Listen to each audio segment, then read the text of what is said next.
Bienvenue dans la rétrospective 2011, spéciale Ils nous ont bien fait rire cette année. C'est l'homme de l'année 2011. Mario Balotelli, justement surnommé Super Mario pour ses frasques à répétition, est toujours surprenante.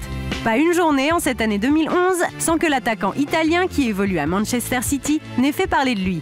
En juillet, il perdait 10 points de son permis de conduire pour excès de vitesse au volant de sa super Mercedes de location à 250 000 $.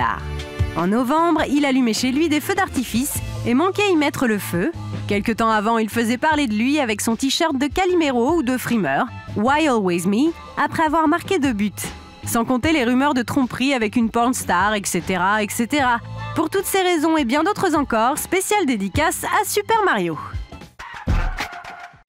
L'autre héros de l'année, en mode « surtout ne change rien », Sergio Ramos. Le footballeur espagnol est désormais passé à la postérité. Retour au soir du 20 avril, Madrid remporte la Coupe du Roi 1-0 grâce à un but de Cristiano Ronaldo. Le vaincu n'est pas n'importe qui puisqu'il s'agit du Barça de Léo Messi. 18 ans que le Real courait après ce trophée. La célébration dans les rues de Madrid reste mémorable. Les joueurs paradent dans un bus à Impérial devant une foule en liesse. Sergio Ramos brandit la coupe et patatras. Le trophée, la Coupe du Roi, tombe du haut du bus. Et bing, la Coupe du Roi finit sous les roues du bus. Le chauffeur stoppe son engin de justesse. Voilà à quoi ressemble la coupe après l'incident. Les policiers présents autour restent sans réaction, interloqués par cette scène hallucinante. Une image cocasse et rare, à revoir au ralenti sans modération.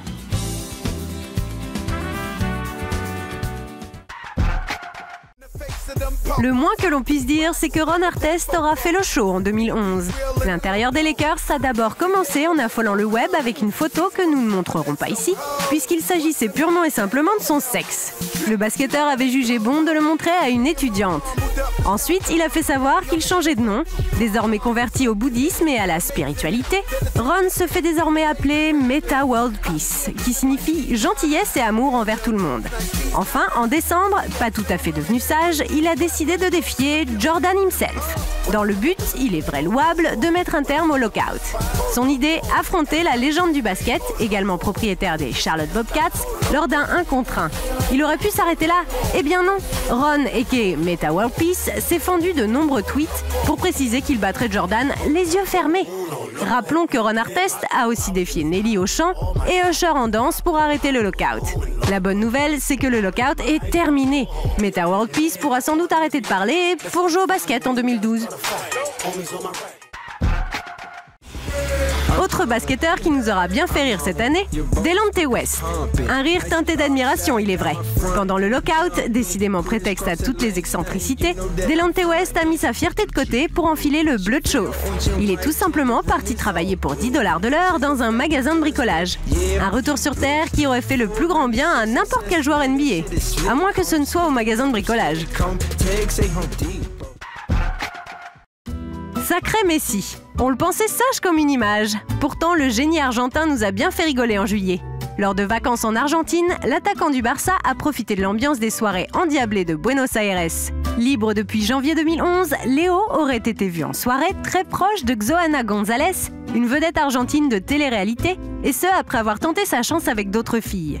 Ça n'est pas spécialement drôle, ce qu'il a été un peu plus, c'est la vidéo qui a circulé sur le web, balancée par une jeune femme bien intentionnée.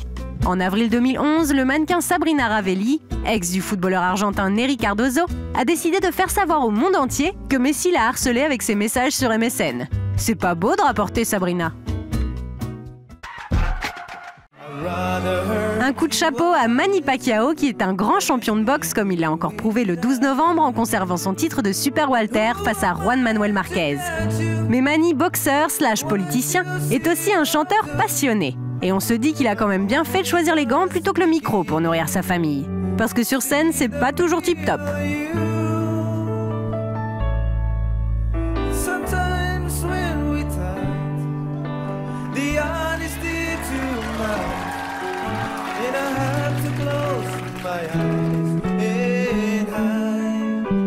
On se moque un tout petit peu, mais Trasport salue Pac-Man qui n'a pas peur de se faire plaisir et qui sur scène, comme sur le ring, prend des risques. En tout cas, son style est apprécié puisque sa chanson Sometimes When We Touch, en duo avec Dan Hill, s'est classée 19e du top Billboard adulte contemporain.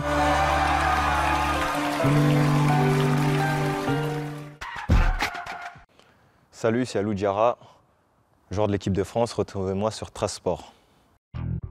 Enfin, pour conclure cette rétro 2011 sur une note optimiste, présage, on l'espère, d'une année 2012 riche en fou rire, voici Alou Diarra.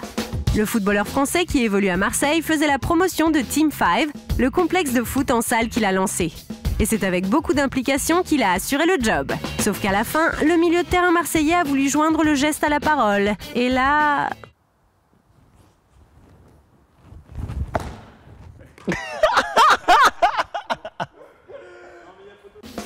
Bon, Alou montre l'exemple, le football reste un jeu. Et le plus important, c'est qu'on s'amuse. Bonne année 2012!